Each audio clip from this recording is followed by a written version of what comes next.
Hello दोस्तों, welcome back to my channel and I am your one and only political science वाले sir. और आज मैं लेके आया हूँ इस रैपिड रिवीजन सीरीज की second video, contemporary centres of power.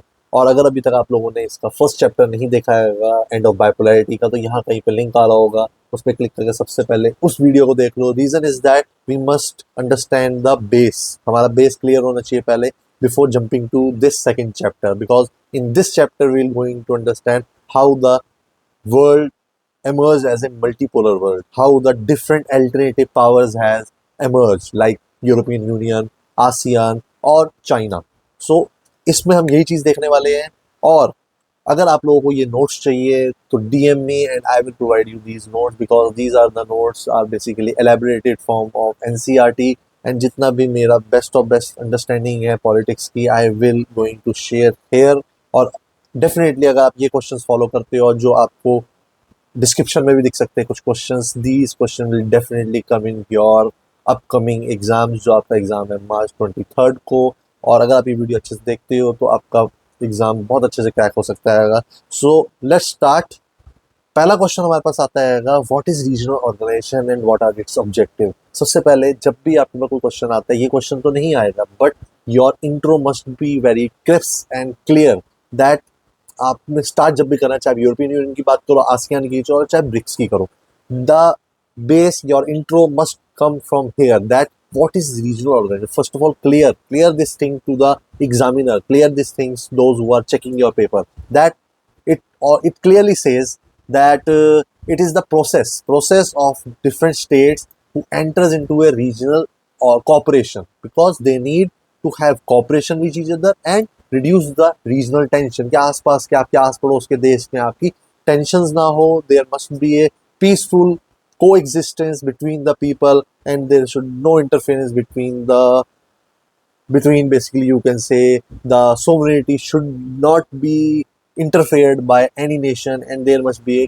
clear cut cooperation between each another. और ऑब्जेक्टिव्स क्या होते हैं ये हमें जानना बहुत जरूरी है। और ये ऑब्जेक्टिव्स कहीं भी you can add on these objective anywhere, चाहे कोई भी क्वेश्चन आ रहा हो, यूरोपियन यूनियन तब भी यही आपके पास फीचर्स आने। थोड़े डिफरेंट है। फॉर एग्जांपल आपको चीज़ें याद रखनी होगी, points. For example if we are talking about European Union, तो वहाँ पे आते हैं military, economy and some of the influence, regional influence are there. But अगर हम आसियान की बात करते हैं तो वहाँ सिक्योरिटी पिलर्स आ जाते हैं, वहाँ socio cultural pillars, economic pillars की बात होती है, तो थोड़ा सा डिफरेंस है, but base will remain the same, that why the regional organisation are being found, it is found just to have economic cooperation, just to have establishing cooperation, consensus among the different nations and collective security. For example, हमने पहले वाले chapter में बात करी है Warsaw pact and NATO, north Atlantic treaty organisation. उसी तरीके से dispute settlement mechanism should be there whenever there is a dispute between the two countries. There should be a dispute settlement mechanism also should be there. Regional stability must be there. Mutual coexistence, harmonious relations, maintenance of regional peace, security, unity, economic growth, development. These are some of the points. Common market, common currency also. BRICS के अगर example देखते हैं, अभी recent कुछ months पहले BRIC also wanted to bring their own currency also, और European Union currency तो एक यूरो नाम की चलती ही है, जो 2002 में फाउंड हुई थी। इसी तरीके से maintenance and the balance of power between the two nations and cultural exchange, जो हमने इंडो रशियन रिलेशन के अंदर देखा था, that they have the mutual coexistence, they believe in each others culture. इसलिए हमने देखा था किस तरीके से मेरा नाम जोकर मूवी के अंदर we have seen in the previous chapter, and that Raj Kapoor and Amitabh Bachchan are the household names in Russia and other post republics of Soviet Union. Reduction of regional tensions, तो ये सारे sum up कर सकते हो आप सारे points को, 3-4 point इसमें से मेंशन कर दो, it will give you the edge in your answers. ठीक है, अब डायरेक्टली जंप करते हैं कुछ क्वेश्चंस पर, which are the important question, 2 markers questions है ये। In which year the bipolar structure of world politics ended? Obviously after 1991, when the Soviet Union got disintegrated. So world has left with the only one option, whether to means only 2 options, that whether they go for the unipolar world where there is a single hegemon leader, that is USA, or they go for the multipolar world. Or definitely world has chosen to go for the multipolar world, और यही चीज हमने इस chapter के अंदर देखनी है। And what become clear for America's domination, क्या चीज क्लियर होगी? which two as association or the national nation emerge as a European ASEAN sorry Asia में। तो ये चीज हमने देखनी है। दैट क्वेश्चन का पहला पॉइंट आ रहा है आपकी 15 पेज है, अगर आपके पास एनसीईआरटी बुक है तो अभी खोल लो और उसके अंदर पेज नंबर 15 पे आ जाओ, वहां पे you will find these points. After the end of bipolar structure of the world in early 1990s. Obviously, bipolar structure वहीं खत्म होता है। It became clear that alternative center of political power could limit America's domination. पहले USSR होता था, उसके domination था। That's why there was a competition between two. But later on, when USSR was no more, but different other regional organization, you can say all the countries, example China, are rising. So obviously they can challenge the unipolar structure of USA. They can check that, they can counter that hegemony. इसलिए मैंने कहा था third point एक लिखना है हमने, following are the association. Obviously हमने इस बुक के अंदर जो बात करनी है वो यूरोपियन यूनियन की बात करनी है। फाउंडेड इन 1992, मेंबर्स कितने ये भी याद रखना क्योंकि एक नंबर क्वेश्चन में कभी कभी ये चीजें आ जाती है। 27 members are there.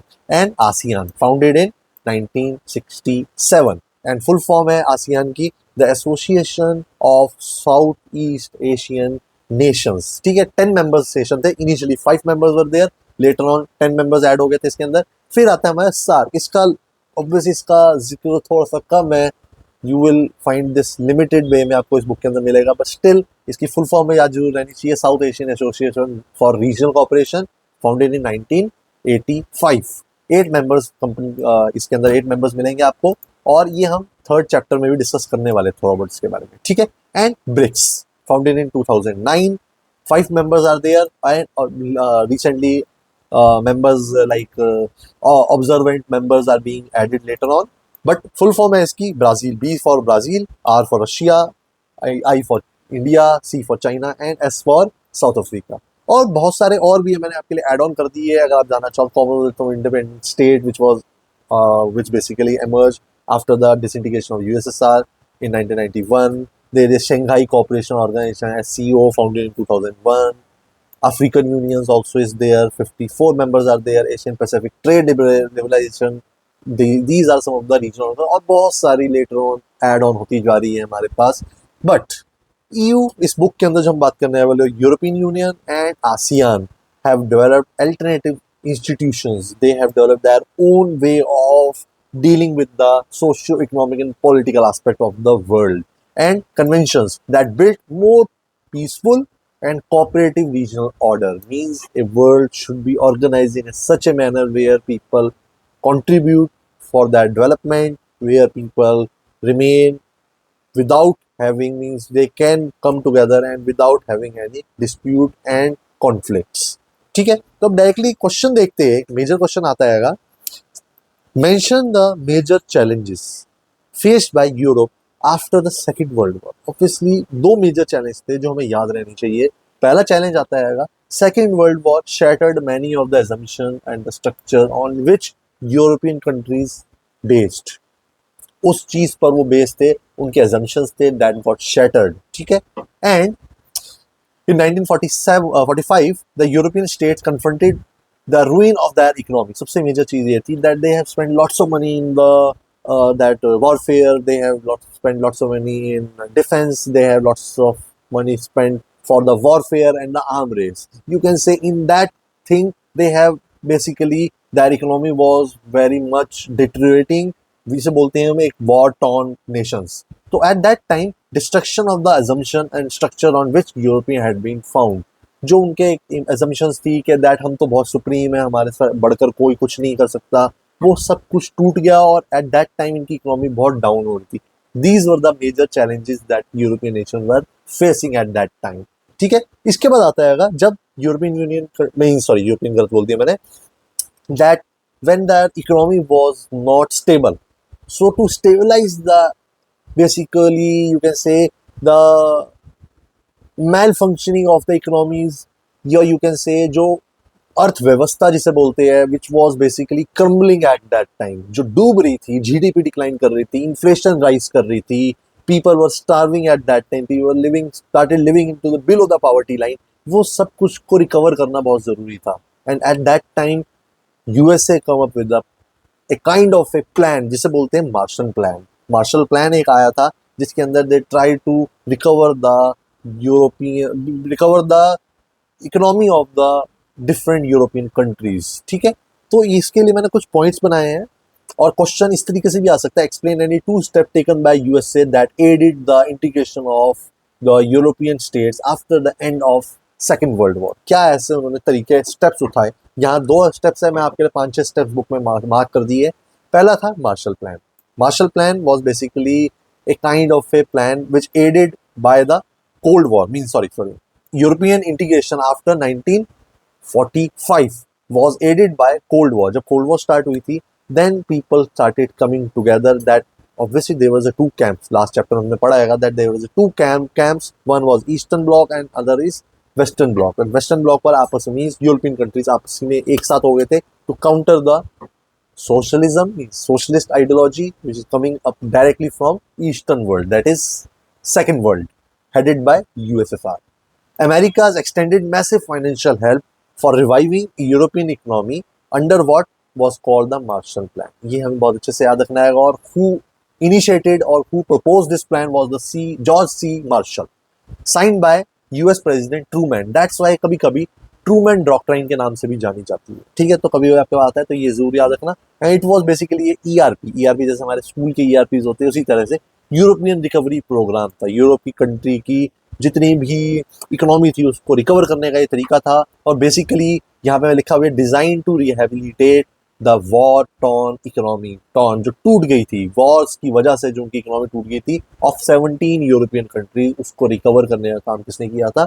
Obviously Marshall plan के through. And other steps were also taken. NATO was established in 1949, north Atlantic treaty organisation, just to have the collective security measures. ठीक है, उसके बाद कुछ नाम और आती है, ये ज्यादातर it's not required to you right, but एक एक नंबर के क्रोनोलॉजी के अंदर, फुल फॉर्म के अंदर या मैच द फॉलोइंग के अंदर इस टाइप के एक 2-2 नंबर में क्वेश्चन आ जाते हैं। जैसे इसकी फुल फॉर्म आपको पता होनी चाहिए, OEEC, European economy cooperation, OEC। ठीक है, इसके अंदर क्या है?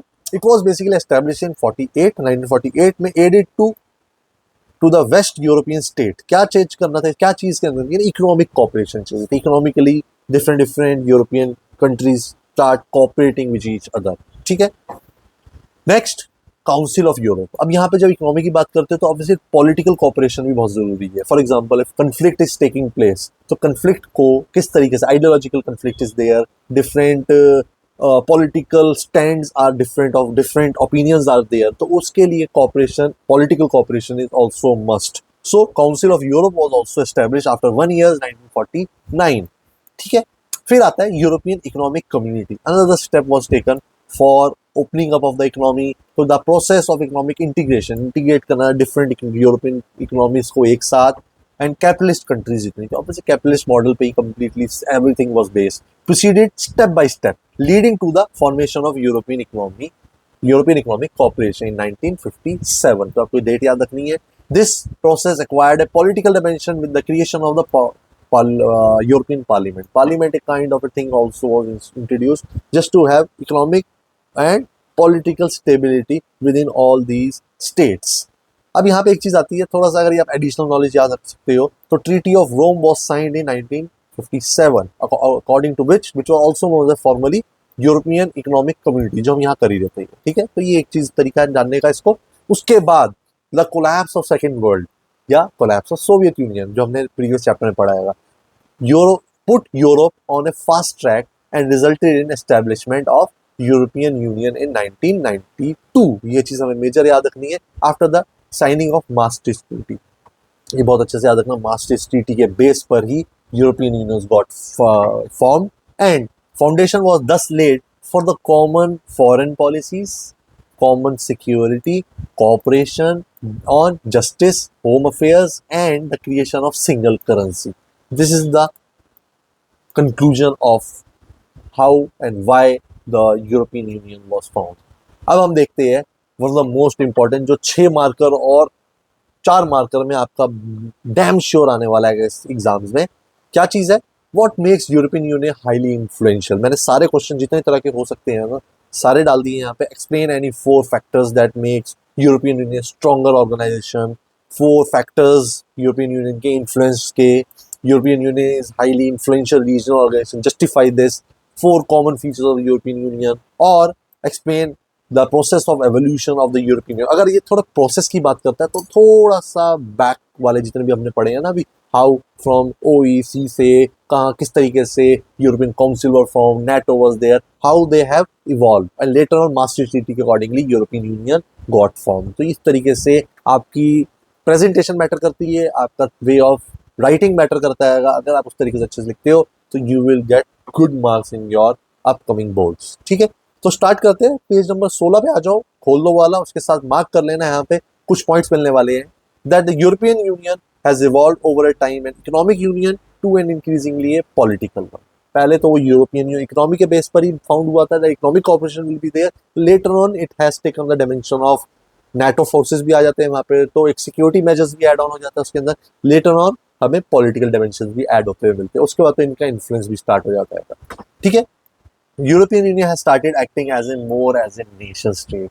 नेशन स्टेट क्या होता है, which has the common things, the culture is common, they have their political identity, they have their sovereignty, so there you can say they have the defined population and having the same kind of culture, same kind of set of ideologies, same kind of understanding. तो उसी तरीके से while the attempt, अब ये एक चीज यहाँ पे याद रखना आप, they have also started to attempt to make the constitution also for all the European nations, 27 European nations के लिए, but it got failed. वो fail हो गया था, but still we have its the European Union has its own flag, they have their own anthem as founding date and the currency that is known as euro, which was founded in 2002. तो ये चीज़ हमें बहुत अच्छे से याद रखनी है, that how and why they acted as more as a nation state, because they have these things जो यूजुअली एक नेशन के पास होती है, एक देश के पास होती है. नेशनल एंथम हमारे पास है, पर इनका अपना खुद का एंथम भी है. हमारे पास नेशनल फ्लैग है, वो इनके पास भी है. तो इससे ये पता चलता है कि that they try to emerge as a not as a regional organization but as a more than that as a nation state. ठीक है, it also has some common foreign policy. common foreign policy security measures are common and dealing with the other nation. जैसे अगर एक nation अगर deal कर रहा है तो दूसरा नेशन भी उसी सेम मैनर में डील करेगा. ये नहीं है कि अलग अलग तरीके से. फॉर एग्जांपल इंडिया और पाकिस्तान इंटरनेशनल रिलेशंस अपने तरीके से डील करते हैं. पाकिस्तान की ओरिएंटेशन कहीं और आपको दिख सकती है, इंडिया की किसी और जगह पर दिख सकती है. तो इस तरीके से, बट स्टिल यूरोपियन यूनियन की जितनी कंट्रीज है they have the same orientation in their foreign policy और you can say economic policy. European Union has tried to expand areas of cooperation. Obviously अपने एरियाज ऑफ कॉपरेशन को expand कराएगा while acquiring new members. Later on new members भी add on हुए. And 6 point you have to mention, you have to write. European Union has, ये आपको कुछ चीजें याद रखनी. इकोनॉमिक डायमेंशन बोल सकते हो या इकोनॉमिक इन्फ्लुएंस बोल सकते हो आप इसको, political influence and diplomatic and military influence. They have these three major influences which we'll discuss later on. ठीक है, which makes European Union highly influential, क्योंकि क्वेश्चन हमारा इन्फ्लुएंस का है. ठीक है, इसके बाद इकोनॉमिक इन्फ्लुएंस की बात करते हैं. पेज नंबर 17 पे आ रहेगा ये point. The European Union is a world second largest, biggest कह सकते हैं, second biggest economy with GDP more than 19 trillions in 2024. वैसे आप कुछ और भी लिख सकते हो.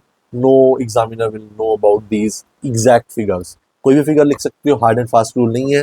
दैट, और ये किसके था, next to the United nation. That mean कि कंबाइंड जीडीपी जो है इज द सेकंड बिगेस्ट. इसका मतलब फर्स्ट तो ऑब्वियसली यूएसए की हो सकती है, तो obviously compete with USA also at the same time. They have currency known as euro, founded in 2002, and it poses a great threat or domination to the, means great threat to the domination of US dollar. ये चीज आपको हमेशा याद रखनी है.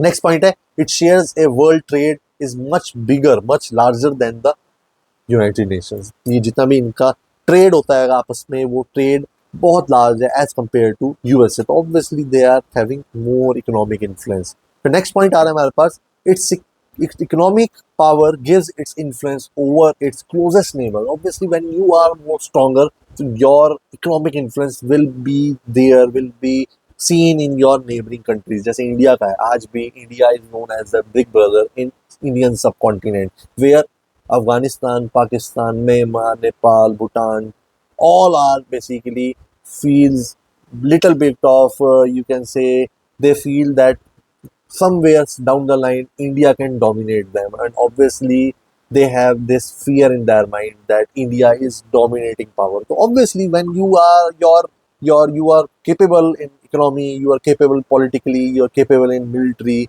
means soft power, hard power, and structural power. If you are stronger nation, then definitely people will fear. जैसे बोलते हैं ना, हाथी चलते हैं और कुत्ते भौंकते हैं, तो वही चीज यहाँ पर है, that when they have the economic influence, it gives basically influence over the your closest neighbors.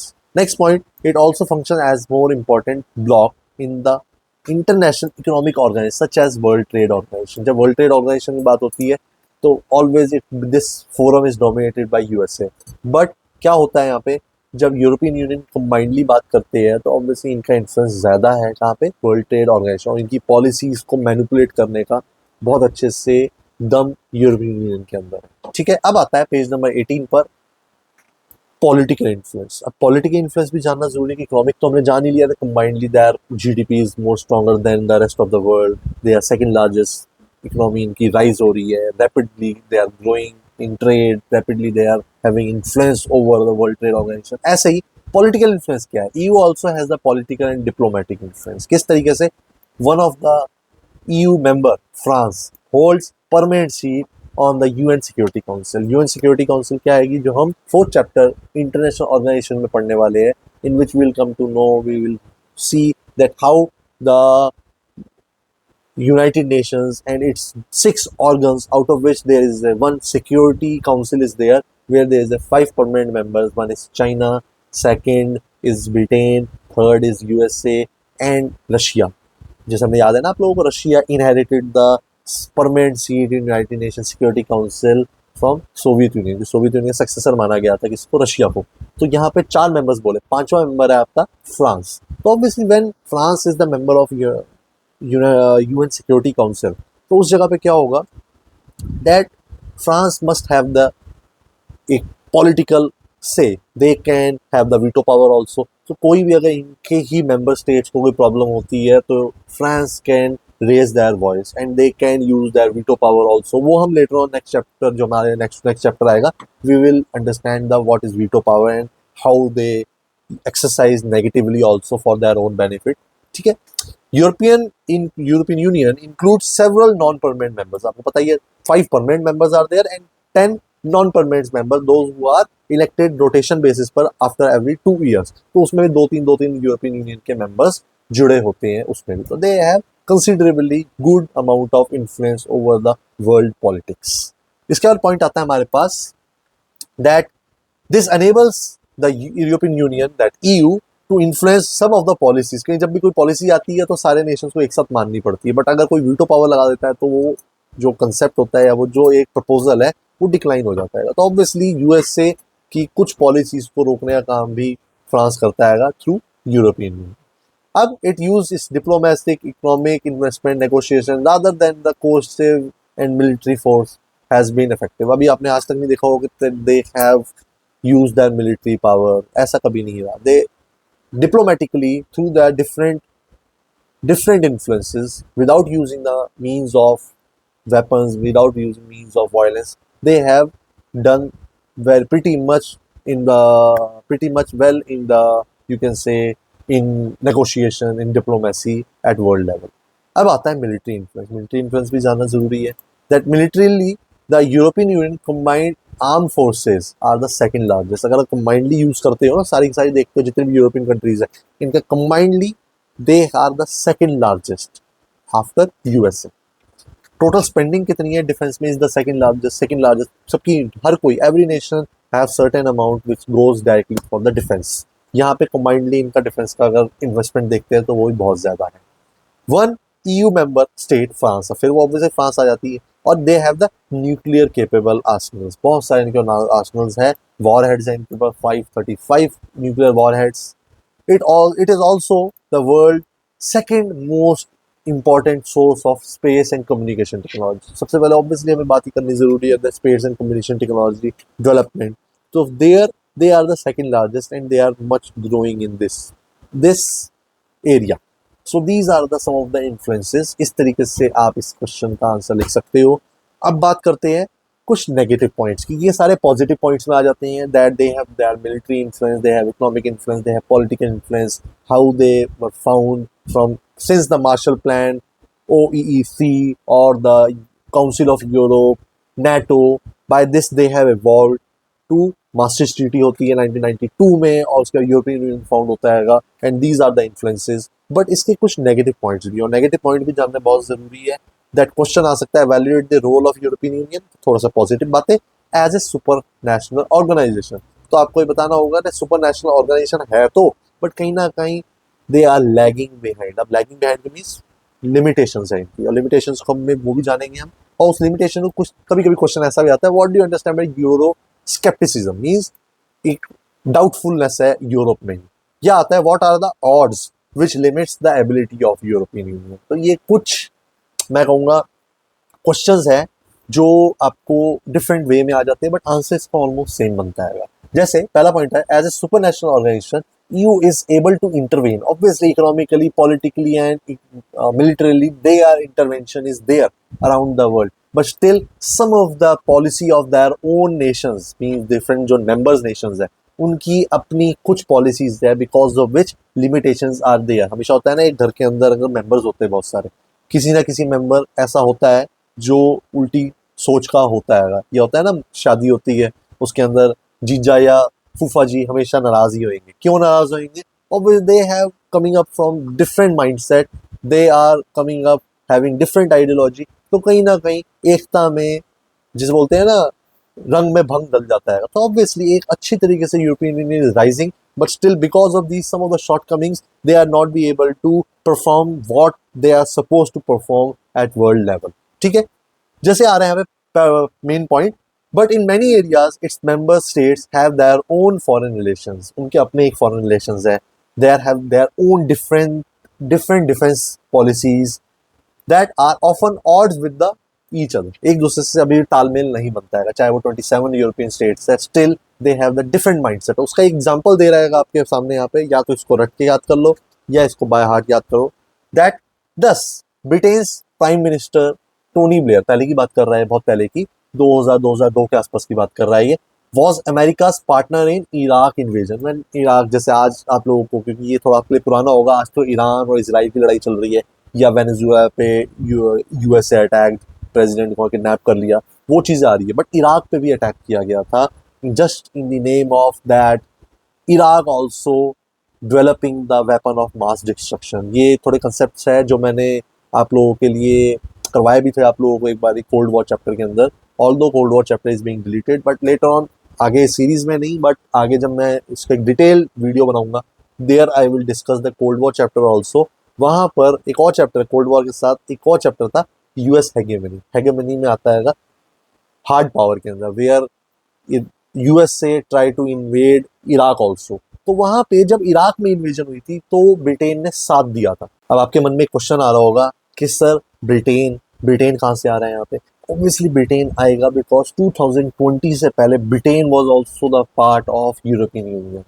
या ये पार्ट था, आज आप लोग शायद ना पता हो, ये किसी के पास अगर पुरानी बुक है ना, अगर 2020 मतलब लगा लो 3-4 साल पुरानी कोई बुक है किसी के पास, उसके अंदर ब्रिटेन भी एक मेजर पावर था ऑफ यूरोपियन यूनियन। उसकी वजह से भी politically they have the say, they basically have that influence, because Britain also holds a permanent member seat in United nation security council. तो ये चीज़ हमें बहुत अच्छे से याद रखनी है। तभी यहाँ पे बात ये कह रहा है कि ब्रिटेन उस टाइम पर इराक इन्वेजन के अंदर यूएसए का साथ दिया था, but its other member where as Germany and France oppose the America's policy. अब ये चीज़ आ गई ना, यूएसए एक जगह अपनी, सेम टीम मेंबर्स है, Britain, Germany and that France, they have different view point about US invasion in Iraq.